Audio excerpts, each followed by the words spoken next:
6 മാസത്തിന് ശേഷമാണ് ആക്ച്വലി ഒരു ഓഫ്ലൈൻ ക്രൗഡിനെ ഞങ്ങൾ എന്ത് ചെയ്യുന്നത്, അഡ്രസ് ചെയ്യുന്നത്. ആക്ച്വലി നമ്മൾ കുട്ടികളെ പഠിക്കാൻ വരുന്ന ഓൺലൈനായിട്ടാണ്. പക്ഷെ അത് കാരണം കൊണ്ട് അവർക്ക് ഒരു സെലിബ്രേഷനോ ഓഫ്ലൈൻ ആയിട്ടുള്ള ഒരു ഇവന്റ് പോലും നഷ്ടപ്പെടാൻ പാടില്ല. ഒരിക്കലും പൈസ അല്ലെങ്കിൽ ഈ ഫിനാൻഷ്യൽ സാധനം ഒരിക്കലും ACCA പോലത്തെ ഒരു കോഴ്സ് പഠിക്കുന്നതിന് ഉണ്ടാവരുത്, ഒരു മാനദണ്ഡമാവരുത് എന്നുള്ളതാണ് നമ്മൾ ആദ്യത്തെ ലക്ഷ്യം.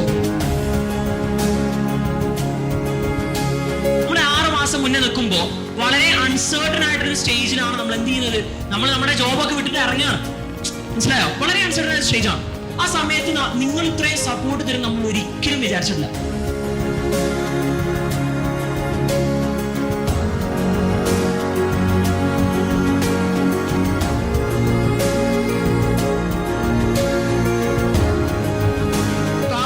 പരിപാടി നടക്കുന്നുണ്ട്. അന്നേരം ഇവരെല്ലാം കടത്തി